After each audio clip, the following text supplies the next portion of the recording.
Il Palacongressi di Agrigento si fa teatro di un'iniziativa creata dalla Chiesa Pastorale Emanuele, che vede la fede unita alla musica. Un'occasione di incontro e comunicazione arrivata oggi alla sua 11ª edizione. È il primo anno che facciamo questo esperimento, è un'esperienza più che altro, perché gli altri anni abbiamo fatto semplicemente il convegno in una giornata. Quest'anno l'abbiamo suddiviso in 2 giornate. L'1 giugno, la sera del 1° giugno, l'abbiamo dedicata ai giovani, in maniera che, perché amano più la musica, in maniera da attirare più che altro i giovani. Domani invece ci saranno le predicazioni, la preghiera e tutto il resto.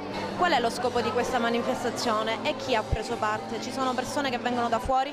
Sì, è iniziato come un piccolo congresso fra di noi, tanto che l'abbiamo chiamato Donne Insieme, ma visto che c'è stata più affluenza ora è diventata una cosa a livello regionale, addirittura invitiamo ospiti che vengono da fuori. Quello di stasera, dicevo, è una cosa nuova perché contiamo di toccare il cuore dei giovani, che è un po' più difficile da toccare, e la musica penso che sia l'ideale per poter attirare i giovani. È una musica, non esiste una musica cristiana, esiste la musica, ma i testi sono cristiani. Si tratta innanzitutto di un'evangelizzazione, fede, canti, musica, questo serve per manifestare in realtà poi quello che è scritturale, la vera preghiera, quella spontanea, quella gioiosa, quella piena di fede nei confronti di Dio, e questo noi facciamo. C'è stata molta affluenza, persone della vostra chiesa oppure sono sopraggiunte altre persone da fuori?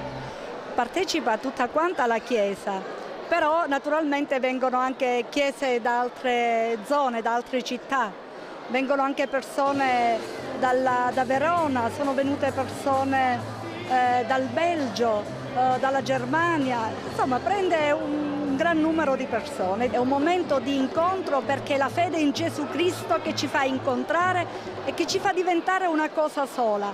Diverse chiese da diverse parti dell'Italia che si riuniscono con lo scopo innanzitutto di predicare Cristo, come dicevo poc'anzi, ma anche di poter comunicare, di poter avere quella comunione, quel rapporto che magari in altre occasioni non sarebbe possibile. Invece questo raccoglie proprio questo momento, questa aggregazione, siamo felici di incontrarci e questo ci dà ancora maggiore forza, maggiore, gioia nello stare insieme. La manifestazione, divisa in 2 momenti, ha visto esibirsi in concerto il pastore Marcello Rodriguez e la partecipazione di diversi oratori, tra cui i pastori Roselyn Faccio e Mauro Girgenti. L'evento è stato organizzato dai pastori Carola Spitali e Giuliana e Pino Baldarelli.